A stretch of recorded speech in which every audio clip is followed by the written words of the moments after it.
Assalamu Alaikum. I'm Muhammad Kamran from LGS Resource Center. I'm here today to guide how we can access our PDQ Connect account. First, we enter our user ID and password to log in to PDQ Connect account. Once we log in, we will see the online learning dashboard.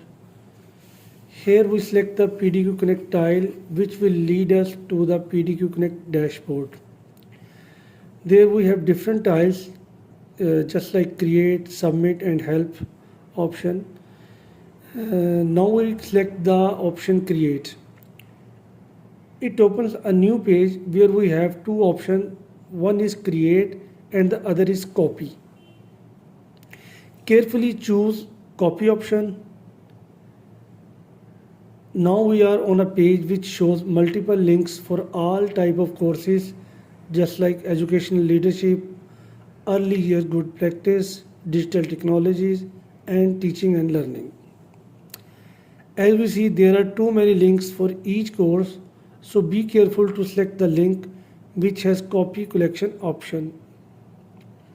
This option copies the required template. Change the template with your name, as I change it Muhammad Kamran.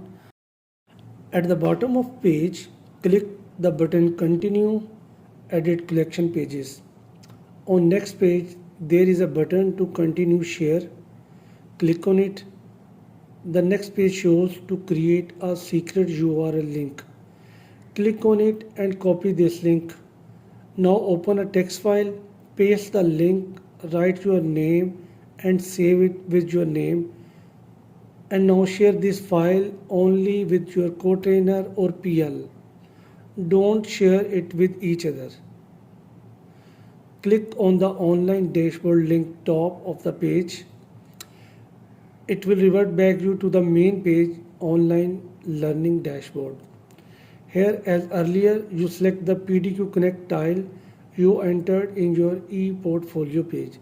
This is your Eportfolio page link. That's all. I will share the next video to explain how we can build our Eportfolio.